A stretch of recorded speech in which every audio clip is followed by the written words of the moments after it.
Would you like to explain to the nice people what you've done for work in your life?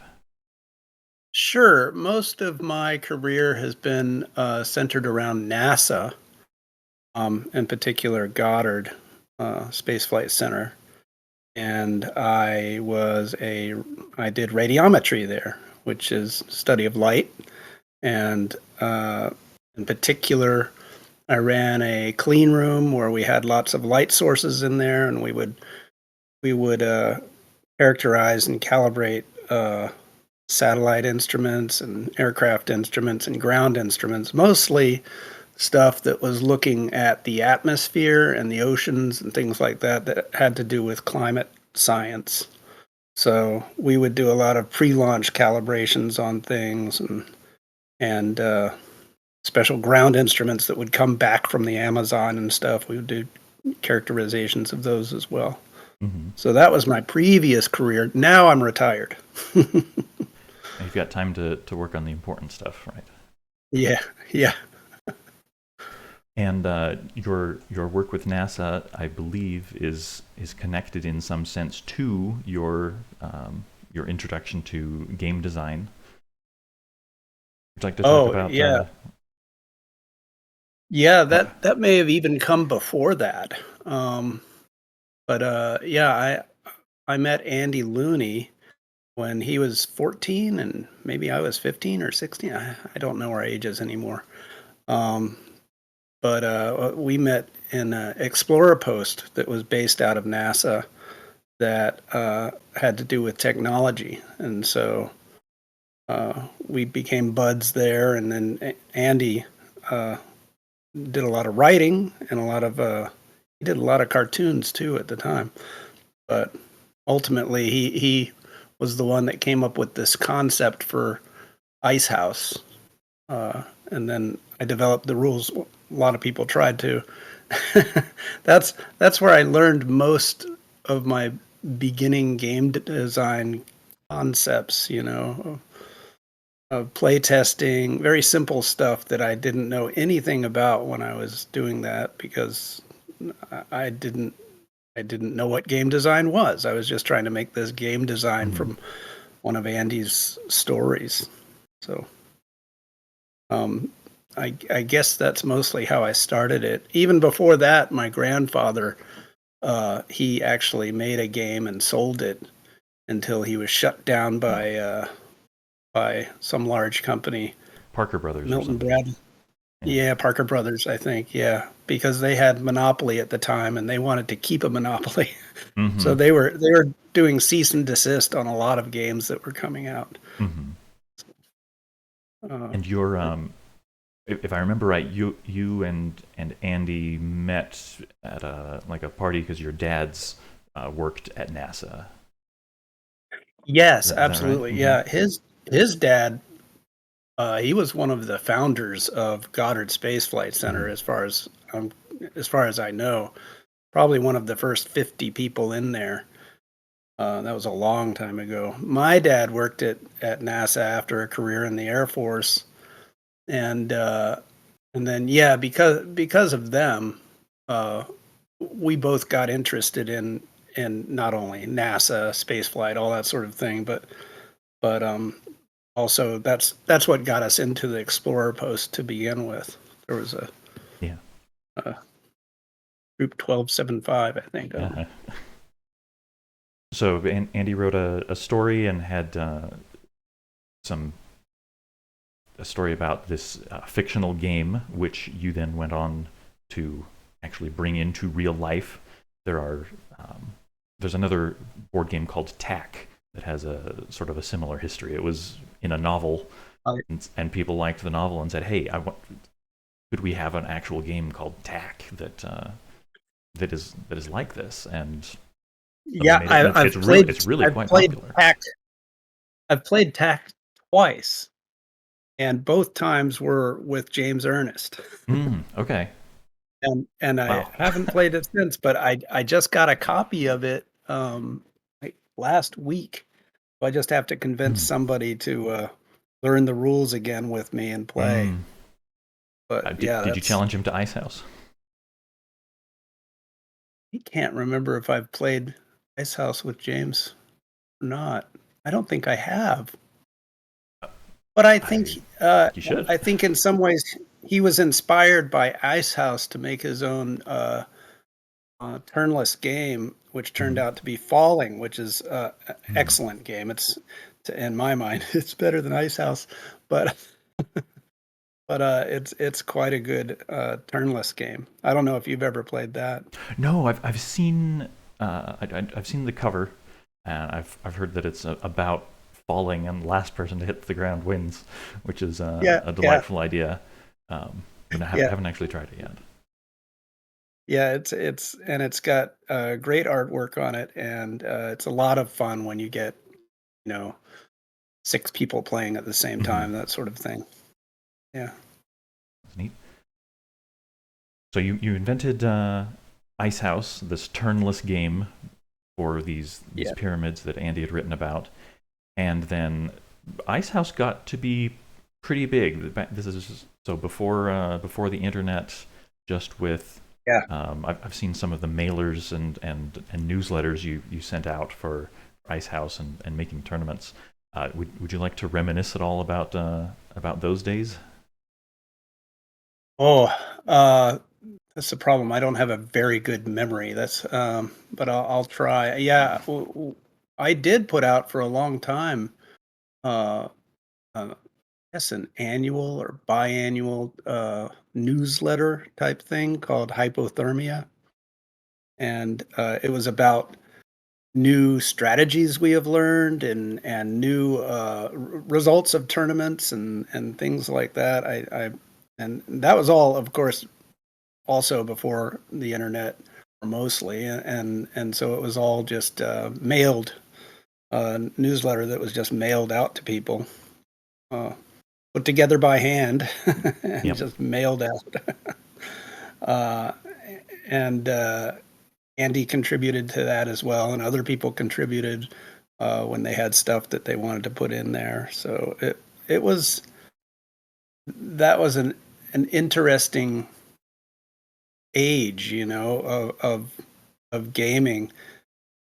I was surprised that we pulled a lot of that stuff off. I mean, at certain game conventions, we would have um, sometimes unannounced tournaments where a whole Hmm. lot of people would show up to play, Yeah.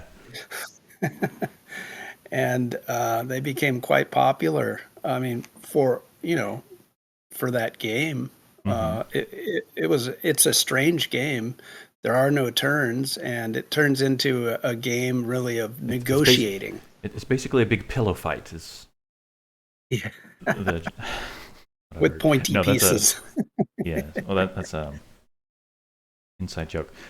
I've seen a lot of pictures and Andy's told a lot of stories about those days, and it sounds like a lot of fun. Yeah, yeah, it was. Yeah, and I was always impressed that that we had that following for a long time. People, we would have these international tournaments where people would Yes. show up from Canada to play. Hmm. So it was it was a lot of fun. And It's like I said, that game, developing that game and the stuff that came out after it taught me a lot about game design. mhm. It got me into the study of game design later on. So Yeah. So um, with these pieces that you'd made just the one game for, and the game became really pretty popular for especially for that time. Uh, I feel like with the internet, things can get a lot more popular a lot more easily. Um, right. but people started to develop other games for these pieces that I mean the pieces are so pleasant to fiddle with. I mean they were made out of different materials than the Yeah. rather than the plastic stackable things that everybody's got now. Um, but they're very compelling as game pieces. So people started Yes. making other games for them. Um, and I know you've got several other Pyramid game credits, um, but this being a video for the Homeworlds people. We're trending kind of that way if we can. Do you want to talk about how Ice Traders started coming about, and any other games that um, any other pyramid games or other types of games from anywhere that sort of inspired you to head in the Sure. direction of Ice Traders? Yeah. Well, first of all, it like you said, it was the components that compelled me Mhm. to design things. I mean, I think Reiner Knizia said something about the triangle of game design is components and theme and mechanics. Mhm. And different game designers run off of different um, parts of that triangle that and I think I'm most compelled by components. If things are just put Mhm. in front of me, I start playing around with them, Uh-huh. And then probably secondary is theme, which um, for some reason most of my life I've been compelled by space themes and dungeon crawls, Mhm. Well, things that there are. Huh? I was just thinking, if you work at NASA, then space has got to be on your mind some of the time. Yeah, yeah. I think a lot of that. I started programming at a very young age. My grandfather had some of the first home computers in his house, and he would let me program those. And that's when I got into these ideas of space epics, Mhm. uh, Star Trek type stuff and Foundation and things like that, and trying to program these things into a little basic computer. Um, but I think that's where it started. That seed started germinating, for later on Homeworlds or Ice Traders and then Mhm. Homeworlds. Yeah. So I think that it was that combination of those components and Mhm. the leftover themes in my head of space sagas. Mhm. Uh, I remember you mentioning once that Ice Traders sort of evolved from a desire you had to break away from the model of having pieces that occupied squares and one square per piece, that you wanted to yeah. have collections of pieces co-equally habitating the same space. Yes. I was trying um, once again. I mean, similar to Ice House, I was trying to make a game that didn't require a board, that Mm-hmm. you could just play anywhere. And um, and so turning some of the pieces into markers for spaces Mm-hmm. seemed to be the right way to go. And then from there, knowing that the pieces that are lying down have this orientation. And so you can determine who they belong to by their orientation instead of Mm-hmm. their color. So Yeah, yeah, that's where I started with Ice Traders. and they Um, look like Imperial Star Cruisers, don't they? yes, exactly. Yeah, yeah. The components are great. You know, I'll always be happy with Ice House Mm-hmm. pieces. So Did you set out consciously to come up with something that sort of captured the flavor of space, the formlessness? I did. Yeah, I didn't know if I would get there, but that was foremost on my mind when I started thinking Mm-hmm. of a Okay. space game. Um, and and I I didn't know quite where it was going at first, but it quickly formed as I was playing with pieces on a table. Mm-hmm. So and the rest was just lots of tweaking. And then later on, playtesting with four of my favorite game designers Mm-hmm. Who to who were? actually oh the those were Kristen Matherly, uh, Jacob Jacob Davenport, Yep. Dave Chalker, great game designer, and Kory Heath. also Hmm. a great game designer. And uh, at one point, I told them I like this Ice Traders idea, but and Andy would like to publish it, but I think we should make it better. And so that was one game that we were able to streamline, make a whole lot better. We also made it to be multiplayer, but uh, there's a story about that Hmm. too. Uh, Ultimately, it sort of devolved into or evolved into a two-player game, and the two-player game is fine. Yeah, but I've always wanted it to be a four-player game, or a five-player game. Hmm. And one of these days, I might get around to one that works. There's there's one other fact that I wanted to get on the record from your mouth. I remember you saying in a conversation once the name that you had for the prototype that eventually became Ice Traders. Yeah, that's true. Am I Would allowed to say it? you are allowed to say it? I am going to do some editing of the video afterward. Sweet. Yeah, at first, I always have wacky names or working names for games that I'm trying to come up with, and that one I called Cluster, uh, because I noticed that spaceships would start clustering Hmm. in certain Yes. areas, and Hmm. and that's when I came up with the idea of catastrophes, Yeah. to, to clear out 'Cause, things. yeah, if you can't capture things by moving onto the same place, then there's got to be Yeah, some other way to do some damage. right, And right. catastrophe is a really neat way. Um, okay, so you've got this game Ice Traders that uses this idea of pieces being markers for the space, and then pieces owned by players coming into that space and interacting and attacking each other with a great science fiction type theme. So I first got pieces in the Martian chess set era. Yeah, So I've got that delicate plastic box full of pyramids. And Ice Traders, I thought it was really really neat. I loved the idea, but I thought it was kind of clunky. yeah, Um, that it was kind of rigid. You would have all these pieces on the board, and or there was no board, but there would be these stars hanging around, and the stars didn't go anywhere. They just stayed on the board forever, and it felt a little hard to get around and get stuff done. Um, right. Well, you and remember more about that than I do then.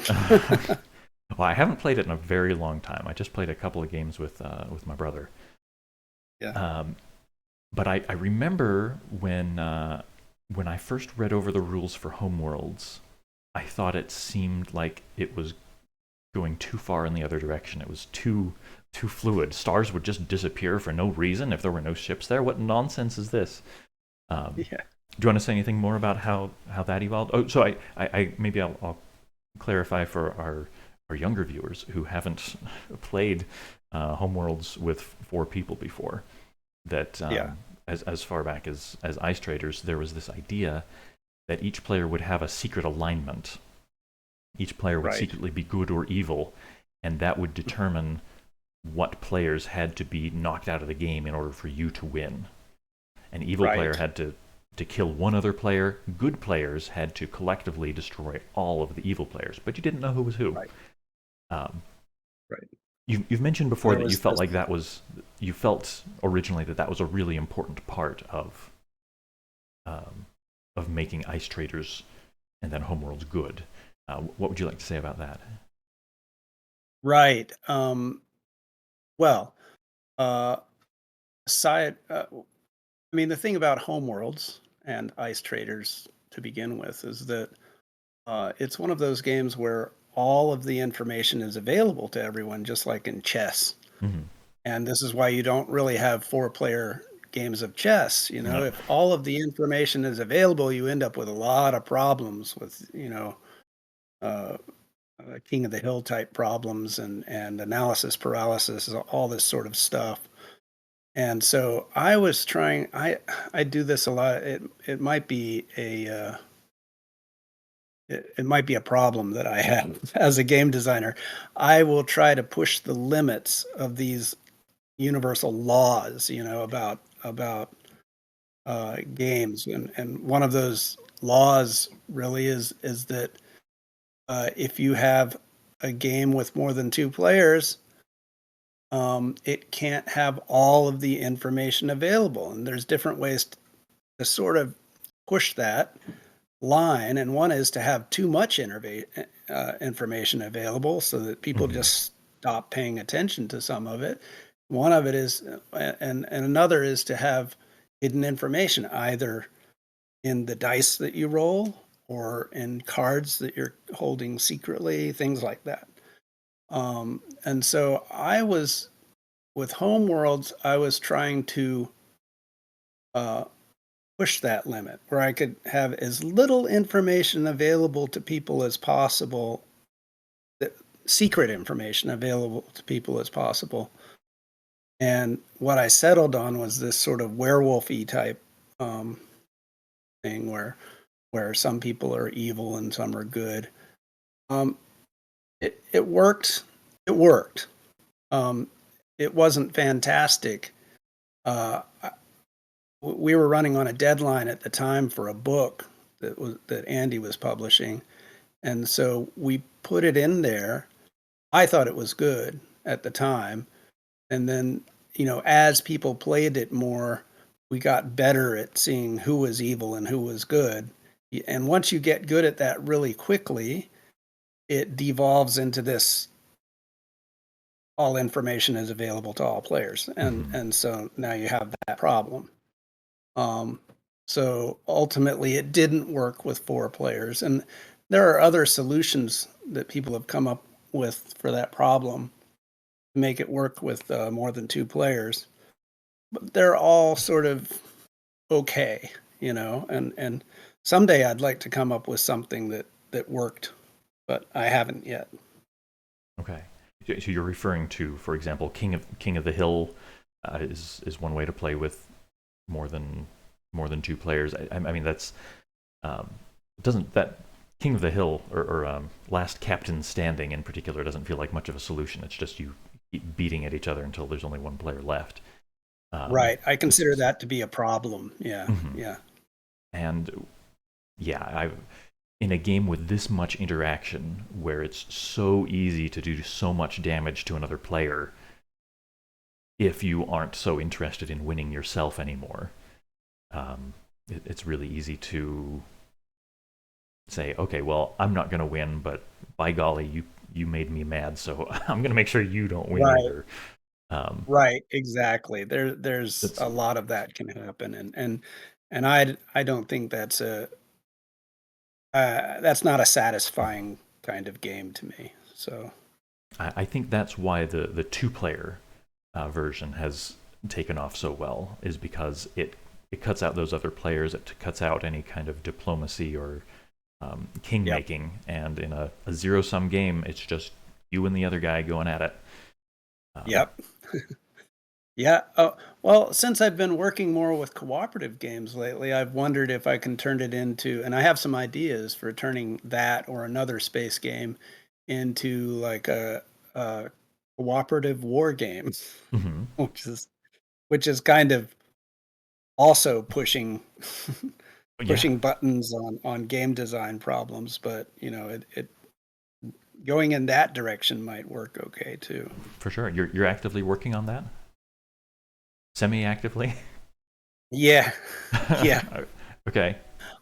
I was supposed to bring a little prototype of another game to a game designer's retreat, but I mean a game that was a space war cooperative game, but Mhm. I didn't I wasn't comfortable Mm, with showing what I was thinking so far. So it's still sitting in the background. okay, I understand that. Um, let's see. Oh, a question I really wanted to ask you was when when you talk to people about Homeworlds who've never heard of it, how do you describe it? Oh, I guess I give them the elevator pitch and then look at their faces to see if they Mm. look interested. Uh-huh. Okay. So, so the elevator pitch, I guess, is it's it's a it's more or less a war game in space. It's very abstract, kind of like chess is a battle on a battlefield. This is a war game in space, and there is no board. You just play on the table and with these pointy pieces, Mhm. and yeah, that's pretty much how I describe it. Okay. Well, I'm sold. And if they want to hear more, then I tell them, oh, Hmm. when the pieces are upright, they're stars, and when they're Hmm. down, they're spaceships, or they represent armadas of spaceships, that sort of thing. So, yeah. You mentioned that there were some variants of sorts, ideas for getting more players back into the game. One of the variant ideas that works in a two-player game that you've mentioned to me before was this idea that under the current rules, a catastrophe can be triggered at any point in your turn. That does some interesting things sometimes, where you maybe build, cause a catastrophe, and then build Yeah. again with pieces that were returned to the bank by the catastrophe. But a variant you've mentioned and that we actually played one time was that a catastrophe takes your entire turn, and that Right. changes the tempo of the game. And in some ways, I kind of like it better. And in particular, having programmed Homeworlds in several different languages, several different times, that would make things a lot easier. If, Yeah. if Yeah. if you have to decide Absolutely. at the outset, okay, is this a catastrophe turn or a regular Right. turn or a Right. sacrifice turn? Um, Yeah. is that something that you have thought of promoting more, or and are there other variants you've got in your head that would be worth spilling right now? Well, as with most game designs, maybe all game designs, if well, for me, with all game designs that I've every game that I've made, I have regrets. There's no perfect game, Hmm. and so you're always looking back at them and saying, "Oh, I should have done this." And that's the one thing that I keep thinking about Homeworlds that I should have made catastrophes an action, a turn action Hmm. that's all you can do, you know? You said and so there's I I like it because it makes this tension between should I build up here or take over that or should I use this whole turn to make a catastrophe Hmm. over there? Yeah. Um, and I I think it's a cleaner rule set. I would rather play that way, but Hmm. I know lots of people play the game and they probably wouldn't want to switch. You know? Yeah.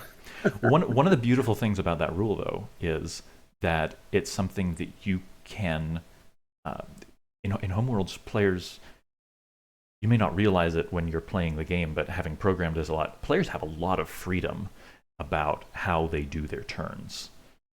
Yeah. You can trigger catastrophes at any point in your turn. You can pass up on sacrificed actions, um, Right. and doing this with the catastrophe gives it a little more structure. I can't remember where I was actually going with this sentence.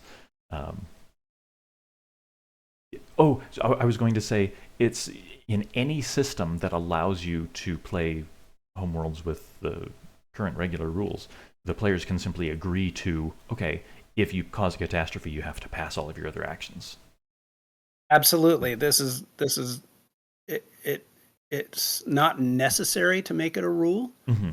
but I would love to play more people with that as an Hmm. agreement. Yeah. Yeah. Yeah.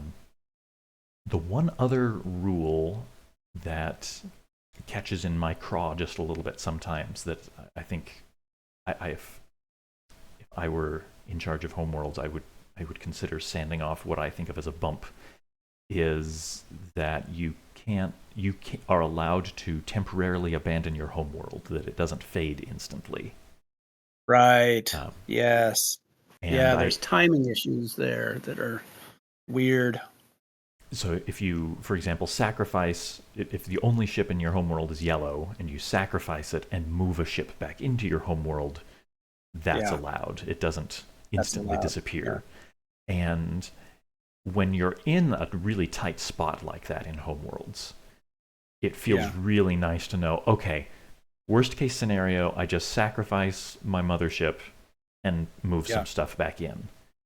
Hmm. But if that weren't allowed, I think it's would take some work, but you'd have to get accustomed to thinking, okay, a ship has absolutely always got to be there, and if your opponent is putting you in a position where you're thinking, I would have to sacrifice my yellow ship at home, you should be thinking, okay, if that happens, that's checkmate. That's the walls closing in. That's Right, the right. rook. The rook has reached the seventh rank. Yeah, yeah. It's like tipping over your king or something. I don't Hmm. know. It's just, yeah, it's checkmate. Yeah, I can see that being a bump. Hmm. Yeah. So, but you know, I I well, one thing is, I've licensed Homeworlds to Looney Labs, Hmm. and they don't like to change rules very much. Yeah, So no, you it's have to start reprinting everything, and yeah, yeah, which is hmm. totally understandable. And again, that could also be an agreement between two Hmm. players. You know, Yes, let's not that's do that, or I don't know, house rules, that sort of thing, hmm. Yes. which is Um, Actually, as it stands right now, actually detecting loss conditions correctly in the middle of a turn with checking to see, okay, it's okay to have no ships at your homeworld if it's your turn and your turn's not over yet. Having all that detected correctly was some of the trickiest code to get in place correctly. that makes me think though of one of my feelings about game design and streamlining games is, yeah, you do think of it as a computer program, Mhm. and if you think of it in those terms, then you'll be like, you can immediately see sometimes that, oh, this rule is a contradiction to these other rules, or this Mhm. rule is is a problem because it's more complex than it should be. You know, if you think of it in terms of programming that whole game, yeah, uh, then you can see rules sort of highlight themselves as being problems sometimes. Yeah, I think that's one of the reasons that interest in games, board games and computer games, overlaps so much with interest in programming, is because you're interested Yes, in these formal systems and what triggers what, and how do I use this formal system best to my advantage. Um, absolutely. I mean, I think Andy's a good game designer because mhm. he's such a good programmer, or he was. I don't Mhm. know if he programs much anymore, but I think that's what made him a good game designer, Mhm. later on. If Good you about if you thinking through think of these these, things. yeah, you think of these systems of oh, it's really just game theory and that kind of Mhm. thing that makes more sense when you're a programmer. Yeah. Think, get used to thinking that way. Yeah. And I wondered what you've got in mind for the future of Homeworlds. If you've got hopes and fears, do you think about Homeworlds very much? How much do you play? Well, uh, I haven't been playing a lot lately. I still have games up on BGA, and I don't go into BGA enough, and I feel very guilty sometimes that I have these stalled games on there. Mm. But I don't mind playing Homeworlds there. I'm not a very good player. I don't consider myself to be a very good player. Um, but I do like the game. Um, and I'm really appreciative of you, programming it into BGA. I mean, you really made it take off, and also doing all of your play-by-play type stuff on YouTube. Uh, I'm just really thrilled that you're Mhm. doing all of that. And Well, thanks. I've loved it. That's amazing. Been a lot of Yeah, fun. yeah. You're doing a great job, and it's just neat to see, people in other countries playing Homeworlds. I love it. Mhm. Uh, but uh, I don't have any real other plans for it. I mean, I think it's being driven Mhm. by the fans, you Mhm. know. So Just let it fly away free. yeah, I mean, was there something about that question that I didn't understand, No, no. I, or I wondered if one of my notions for Homeworlds in the future is if um, having big live tournaments. I look at board games that have a huge community, like chess or backgammon. People travel yeah, internationally for these huge tournaments. yeah, Other modern abstracts like Tack and Twixt and Hive and Avalone, that there aren't huge tournaments just for that, but say in the Mind Sports Olympiad and other competitions, that it's stirred in with these right. other things. Um, I've got some ambitions to get Homeworlds into the Mind Sports Olympiad. I think maybe it might not be as well suited as some of the other modern abstracts that are so much shorter. Um, but Yeah, and they have more brevity in the rules, I think a lot of mhm, them do, like yeah, Abalone and things like that. Yeah. yeah, that are really simple. Yeah. Okay, yeah. So that's an ambition that I've got for Homeworlds. I'd like to see it just keep going and going and getting more attention, more eyes, more hands. Um, That would be wonderful to see. mhm, Yeah. I think I think it is a really solid game. I mean, obviously if, people are still playing it now, it's withstood the test of time. mhm, And I just think it's a difficult game for people to learn. Um, Uh, but once they learn it, a lot of people who like chess seem to mhm, like Homeworlds. So, I have high hopes, mhm. People. especially since EGA came around and you programmed it into there. I Mhm, mean, it's just really cool having something minding the rules while you play. mhm, yeah, Yeah. and it gets there's an opportunity for people to stumble on it and start playing it almost on accident fairly easily. And so I Yes. think it's Yes. helping it Just catch moving on. stuff around, seeing what Pe- happens. Yeah. People come into the Discord server not infrequently, just tripping over themselves to say how amazing the feeling of Homeworlds is. That That's you've got these ships going over these distances and occupying stars and blowing things up, and it's a really satisfying feeling. that's great. That's good to hear.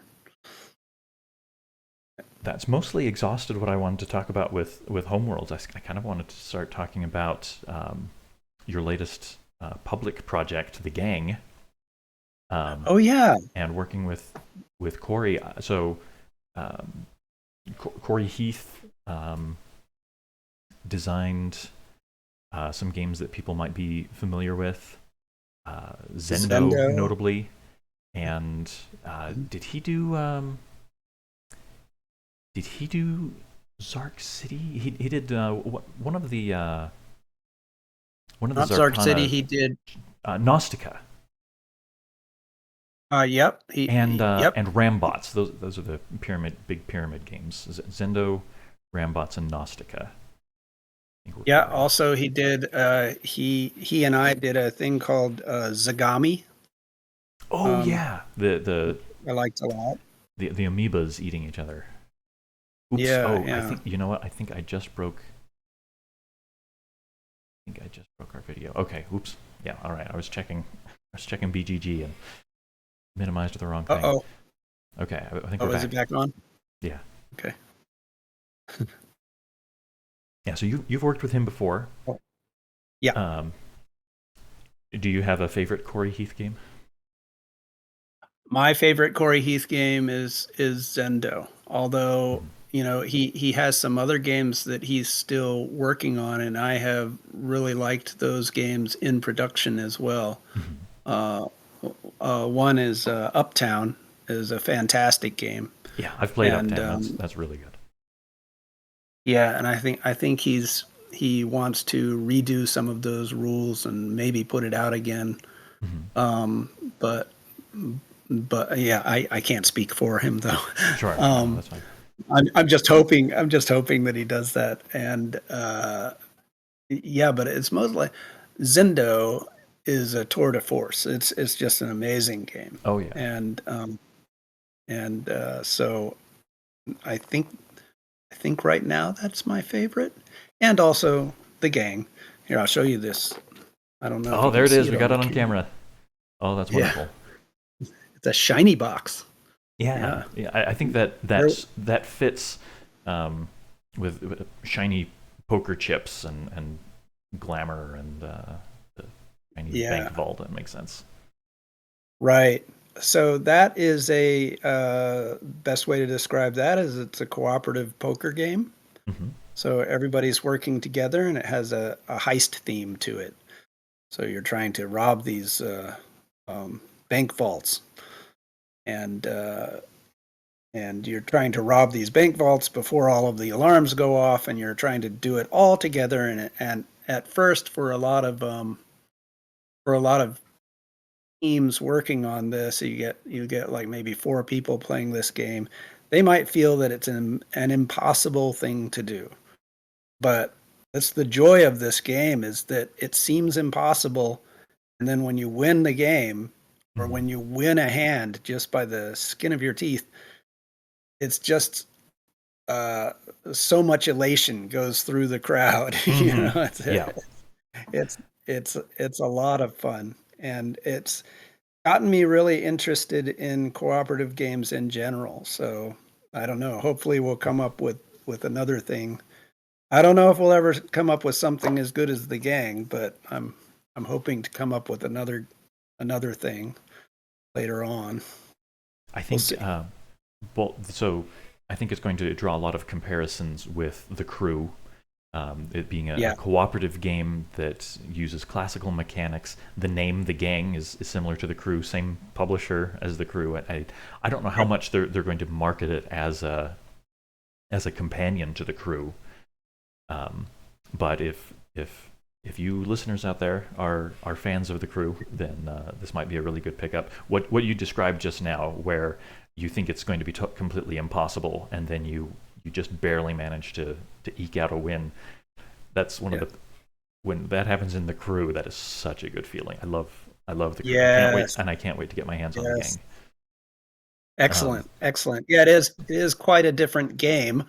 Um, and I can't guarantee that people who like the Crew will like the gang, but I've taught it to a lot of people, and one thing that makes me feel uh, good about it is that I can teach it to people who don't know poker, mhm, and slowly teach them the rankings, the poker rankings as mhm. we're playing, and they play it as well or better a lot of times than people who know poker. So I'm really enthused by this, and I'm hoping it takes off.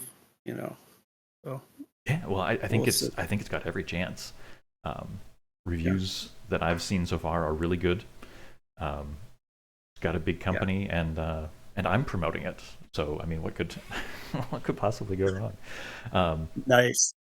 I'm a little curious about how some of the same questions that I had about Homeworlds. How did this idea of the gang get going? Were you inspired at all by the Crew, or were there other inspirations? I was mostly inspired by the Mind, Mm, which when the Mind first came out, Dave Chalker set it down in front of me and said, "John, you're going to want to play this." okay. He's he has this prescience about him that is just amazing. With and also he's really probably the one person who pushes me the most in thinking about game design and making prototypes and Mhm. that sort of thing. So I'm really appreciative of Dave and his attention to me. Mhm. Um, but anyway, yeah, I don't know how to make this a short story. Uh, That's okay. That's okay. If you've got the time, so do I. yeah, okay, you can edit. And I can edit if it gets uh, boring. yeah, we were on our way to a game designers retreat called the Roundhouse, which is a bunch of friends that just get together to show each other games and try them out and that sort of thing. And I always go up there with absolutely no ideas, nothing to show anybody. So I end up being a play tester and trying to help people with their games. Mhm. And really, it's a retreat. It's really nice to get there to this big house with a bunch of friends and spend a week playing games. Anyway, uh, we were on the way up there. Uh, we were taking the same car, me and Dave and Gina, and Gina's my wife. And so anyway, as we were going up there, I started talking to him I, about an idea for a cooperative poker game. Um, but before that, the incentive for that was that when the Mind came out, I played that and it was fun, but I saw some problems with it, uh, namely that you can it, it's a timing type thing. You're sort of counting numbers Mhm. in your head until you get to yours and you put it Mhm. down, sort of thing, and the group works together on that. You're not supposed to play that way, but it's kind of hard to bring in the thought police. Um, so I was thinking of other things, like maybe if you used a dictionary or something like that, and you Mhm. picked a word and you're just going in alphabetical order, um, that sort of thing. And then I did think of poker, and Another game of I trying to was get into thinking, your co-players' heads. yes, yes, and so I was thinking of this game of poker where you're trying to rank yourself um, relative to other players that have other Mhm. poker hands. And that in my mind wasn't coming out good enough, um, because you end up with a lot of the same problems that the mind has. Um, uh, Not to disparage the mind, I think that's a great. It's a really cool thing, and whoever came up with that was a genius. Um, but so as we were driving up there, I was talking about, um, this idea of a poker game where you're trying to predict what other people have and that sort of thing. And so Dave said, "Yeah, you ought to, make a prototype while you're there and we'll try it out." I said, "Okay," and I promptly forgot about it. Mm. And when we got to the roundhouse, I was sitting at a table and Dave came up and started writing on pieces of paper. And just, we started making uh, a board at first, and then some cards about predicting other people's hands and that sort of thing. And then we started working on it and play testing it, and eventually we together with this group of designers, we kind of boiled it down to this idea where you just have these tiles that have numbers on them, and you're taking a tile that you think is relative to the other Mhm. players, what your ranking is in that group, and of your poker hand. And we played Texas Hold'em that way, and it worked so well, that initial thing that we came up with, that we couldn't stop playing for hours. And at that point, a couple of the designers there said, "Hey, you really ought to pitch this to Cosmos because Hmm. it seems like a crew type thing. You know, Yeah. uh, it's a kind of a game that everybody knows, and you're playing it cooperatively, and maybe you can come up with missions and things Hmm. like that. And we put out some emails, and they came back and said, "Yeah, we'd like to see it." And you know, I with Kory, Hmm. I put out a simple rule set to them, and they came right back and wanted to sign me up. So uh, it's a fairy tale type thing, really. Yeah. That sounds about perfect. I think one of the best things you can say about any game is that my playtester sat down and could not stop playing. Yes, yes. And then we spent like a year or more. Well, we spent a year, I guess, about a year, 9 months. Um, Kory and I working on it to try to shoehorn it into concepts that Cosmos had or people at Hmm. Cosmos had. And we just couldn't do it. We kept coming back around to the old game or something more like the old game. Hmm. And eventually they agreed, yeah, this one is what we want, you know, and so we kept it the way it is. Essentially, we have other cards in there of specialists and complications and things Hmm. like that that sort of give it spice and flavor. Hmm. Um, but it was again it was a great lesson in game design because here you know I was going into cooperative games now, and the rules for game design are different there with Hmm. cooperative games. Yeah.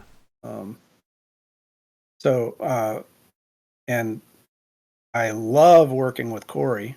Uh, I'll work on any game with Kory right Okay. now. I mean, he's very much a perfectionist, and he likes to weed out stuff that doesn't work, whereas I like to Hmm. play test it more and see what doesn't work about it. But um, I I really respect his ideas, his many ideas about game design, about Hmm. coming up with the essence of what you want the game to be, uh, and deciding things that it can't have. And Hmm. so whenever you go off in these directions when you're brainstorming or whatever, and you start talking about something that game you've already decided it shouldn't Hmm. have, Yeah. you get away from that, Hmm. and it streamlines the process. So yeah, there's I love working with Kory on this stuff. That sounds like it was a great partnership. Yeah, yep, absolutely. So, John, when can people get their hands on a copy of the gang? I believe they're launching it at Gen Con, at least for the US, on August 1st. So I'm thinking that that's when they go on sale as well. So hopefully they'll be out at the distributors and you can get it, a week from then or something. Hmm. I don't know. Okay. I'm not exactly sure, but the launch is August 1st. Okay. So if And you're at Gen Con, maybe you can pick up a copy. I don't know if they're doing pre-orders, but I don't think I'll make it to Gen Con, but yeah, pre-ordering maybe in my future. right, right. Hello, everyone. Future Babamots here. I just wanted to drop in some information that I forgot to ask John for while I had him on camera. Some of the discarded names for the gang were Texas Help'em, Roundhouse, and Heist. Now back to the interview. I guess you've got me a little curious about what kinds of things Cosmo came back to you and said, what kind of changes were made at their behest. Did they have the ideas to have these spicy specialist cards? I think they were part of what we came up with as we were trying to. Okay, I don't know how much of this is for the public's need to know, or I don't know. Mhm. Probably doesn't matter. um, Well, fans are. curious about every little detail you can give Yeah, them. So anything that right. you are allowed to say that you, even if you don't think it would be interesting, people are going to be interested. Oh, okay. Well, originally, I'm about to be attacked by a dog now. Oh, Uh no, oh. she just went away. I mean, originally they were talking about making it more like The Crew, where we had a series of 50 missions, Mm-hmm. and each one's different, and you try to do these missions from one to the other in the rule Uh-huh. book, which is very much like the Crew. Yes. But unfortunately, like with the Crew, uh, you are able to do mission type. Um, um, I don't know, mission type paradigm for that whole thing because of the way the cards are set up, because you have so many cards to begin with, and you can have different goals for each player, that sort of thing. Mm-hmm. With this game, at least with the base game, um, the variety comes in the poker hands themselves, Mm-hmm. and so you can't really Which you don't have much force. control over. Yeah. Yeah, Mm-hmm. you can't force a mission type structure on that. We tried, and the missions were too samey as we went Mm-hmm. along. But and so after a lot of back and forth on that, the the editors that we were working with at Cosmos agreed with us that, yeah, we have to go in a different direction here, Mm-hmm. and so um, then we had, I mean, these are some of the best people I've ever worked with in another Mm-hmm. company, you know, because I mean, they would listen to us very carefully. Sometimes they would ultimately agree, like a part of this game is turnless, you know, that it's, Mm-hmm. you just do stuff when you can, sort of thing, sort of Mm-hmm. Ice House type Yeah. remnants. Um, but Old habits coming back. yeah, but at first, no, they wanted turns. They Mm-hmm. wanted turns, and a turn type game for, we could go into details later, but it wasn't working for us. It really didn't make as good a game. And so we had to press on them and send our, logical arguments to them, and they listened, and they came back and said, "Yep, okay, it's turnless. You've convinced Okay. us." So we were all through the stages of design for this, as we were going back and forth with Cosmos. I had this worry that, they wouldn't they wouldn't listen, that Mm-hmm. they wanted certain things, Uh-huh. and that they would press, and they had control, so we couldn't do anything about it really. But they were phenomenal. There were certain things that came out in this game that I probably wouldn't put in there myself. Mm-hmm. Um, that they did um, ultimately have the decision to keep. Mm-hmm. Um, but um, but the product and the game itself came out so much better than I expected. And a lot of that was because they would listen, and because we listened to each other, and they and their ideas were good ones most of the time. Well, that's great. So yeah. I think the expectation for a creative person trying to work with a big organization is that their ideas are going to get squashed left and right, and I'm really glad to hear that most of your vision has come out in the finished Yeah. product. Yeah, they were an amazing group. They right from the start, they said, "Make something that you like to play, Mm-hmm. and we'll go from there," sort of thing. So it's just, I'm so glad that we ended up with Cosmos, and I would recommend other designers Mhm. if they have something. I don't know necessarily how to easily pitch something to Cosmos, but I think they take submissions, you know. Mhm. So, um, what was the other thing that I was thinking about that? Yeah, it reminds me that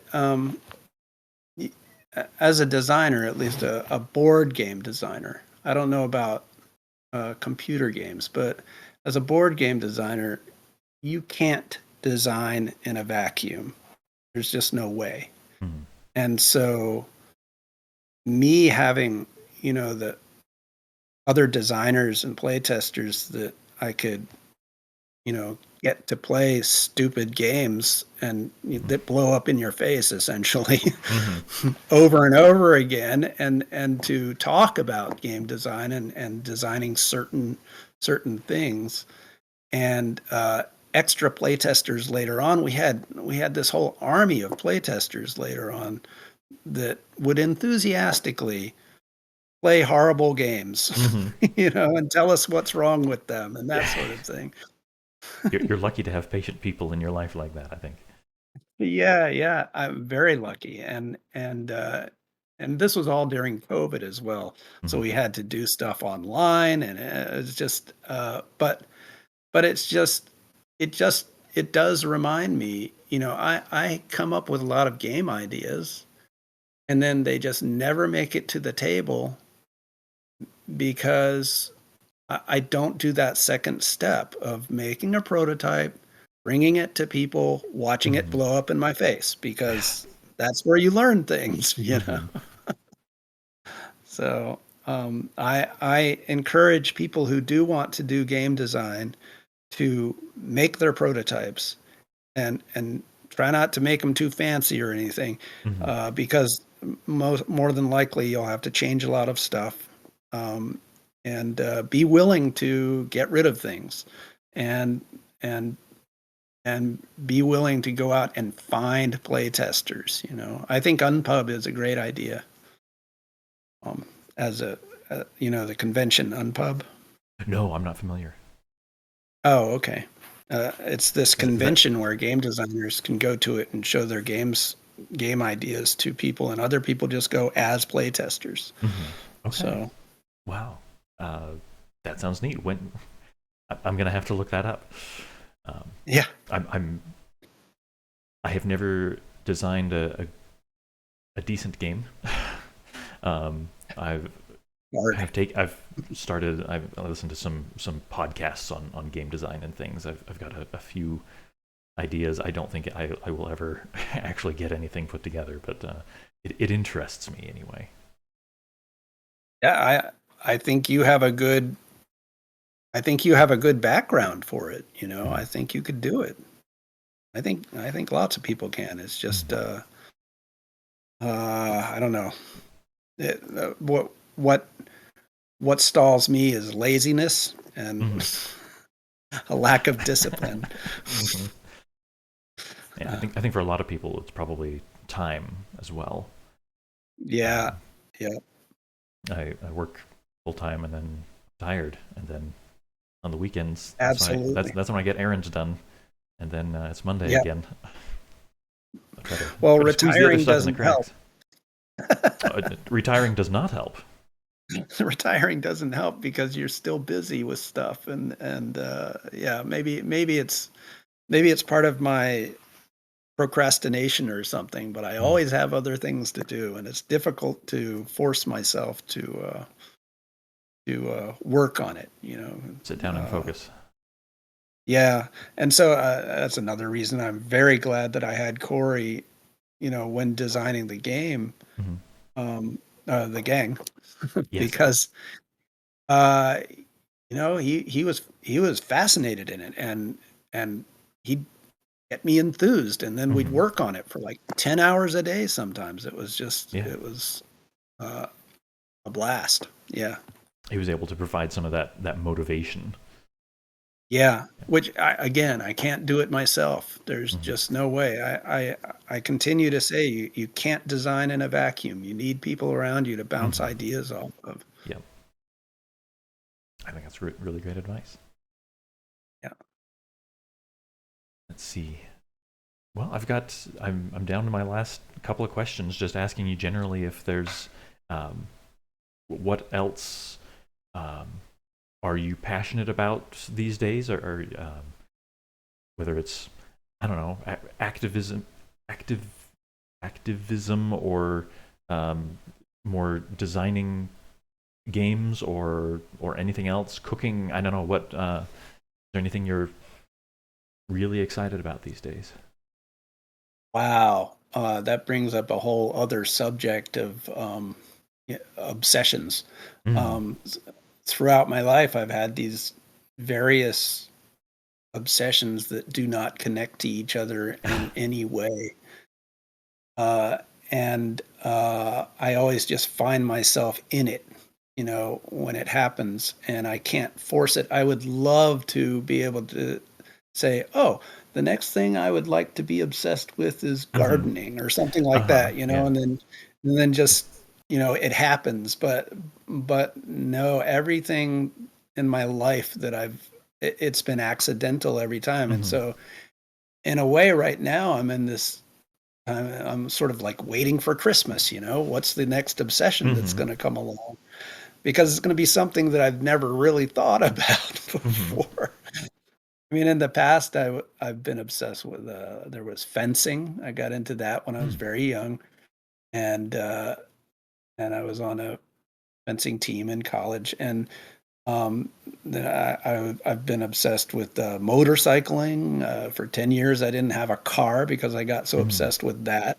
Okay. And then mushroom hunting later on, Mm. and I mean, just various things that come up, and so I don't really know what's coming along. I'm still, Hmm. for most of my life, I've been fascinated with rock climbing, Okay. and as I've gotten older, indoor rock climbing has become my favorite because Hmm. everything's just set up for you, and Yeah. there's no bugs, Uh-huh. and No, no bugs. You don't have to drive somewhere to. Well, you right, don't have to right. drive so far to get to the rocks. Yeah.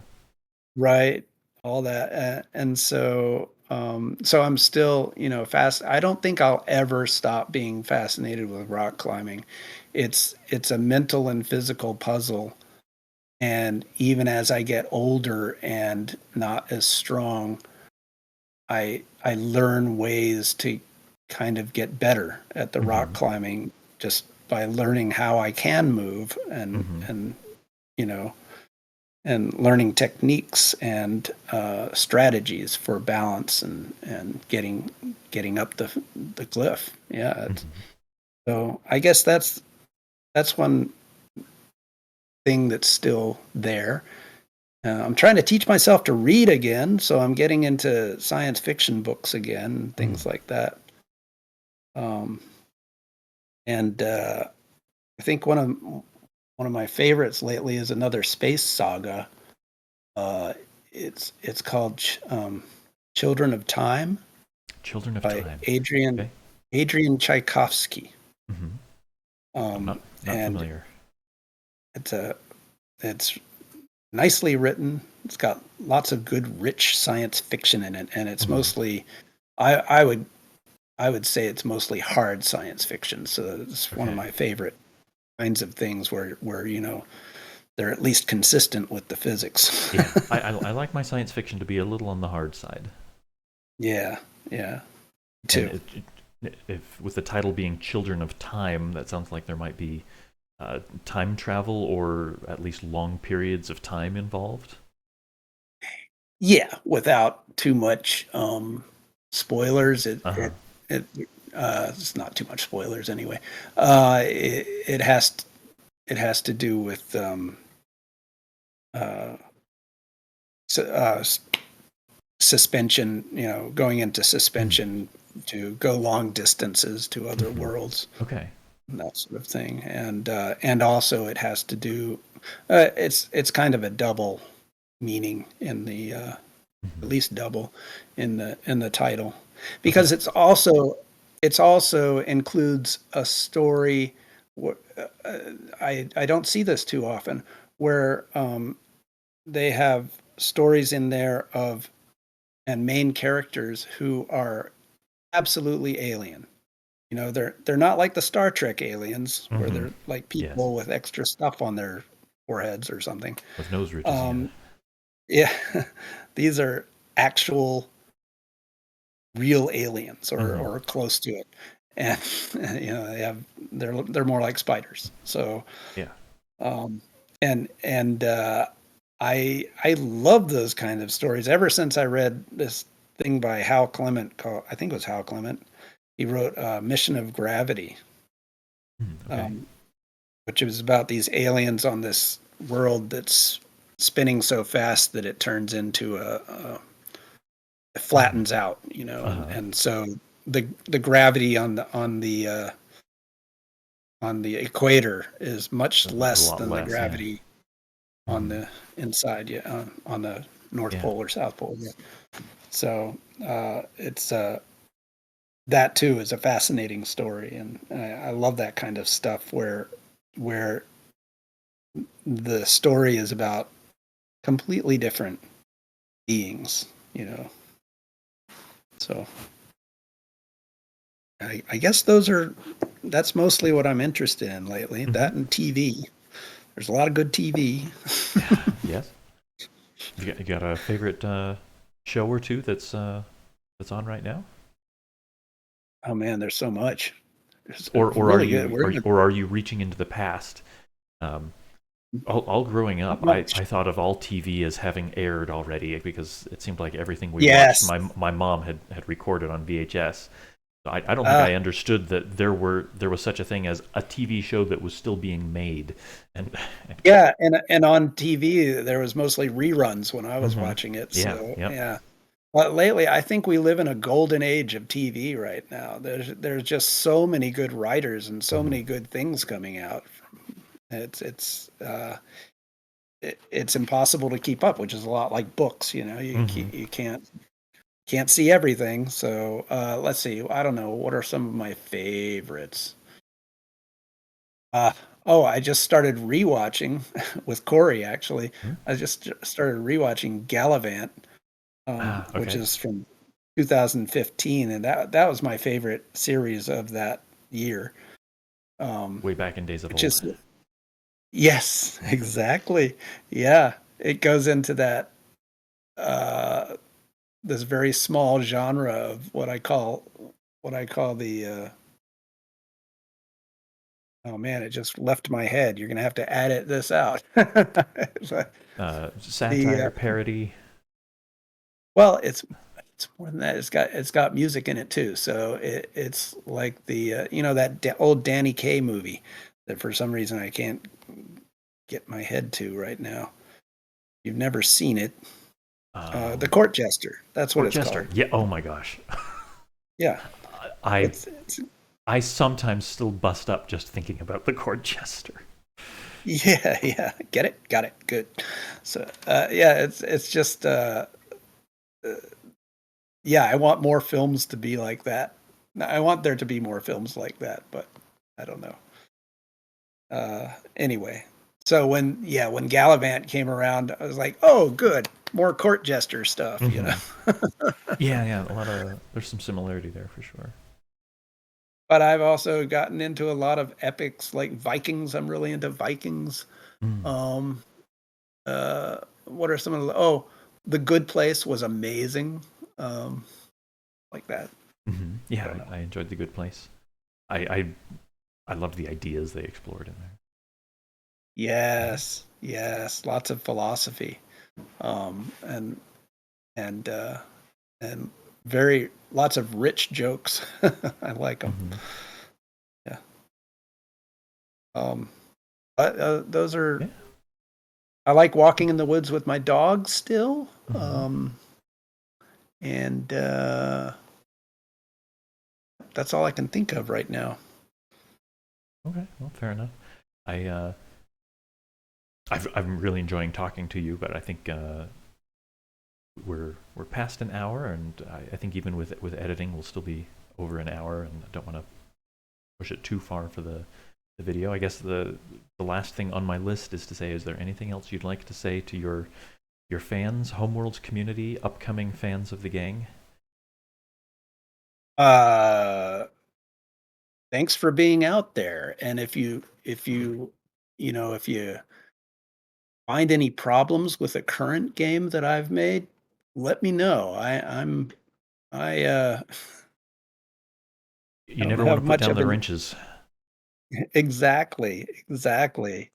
Even if I can't fix that thing right then, it'll make me think about something else later on that I'm working on. Hmm. So I always love critique. I don't care if somebody doesn't like the game or the gang or Homeworlds, just let me know why, Hmm. and that'd be good. And of course, I don't mind walking into a place and seeing people play one of my games. That's Hmm. that's wonderful too. That's a great feeling. Oh my So god, I can imagine that would be really really exciting, and yeah. I hope you see plenty of people playing your games in the future. I'll be doing what I can to promote, because Homeworlds is fantastic, and I haven't tried the gang yet, but I expect it to be good too. I'll be pushing it around. Yeah. I Next time I see you in person, uh, we should play. Yeah, if I ever get back out east, I've got some friends out there I might like to visit sometime. Cool, cool. But to close up the video, thanks for talking, John, and thanks to all of my viewers for sticking with through the interview. Hope you enjoyed it.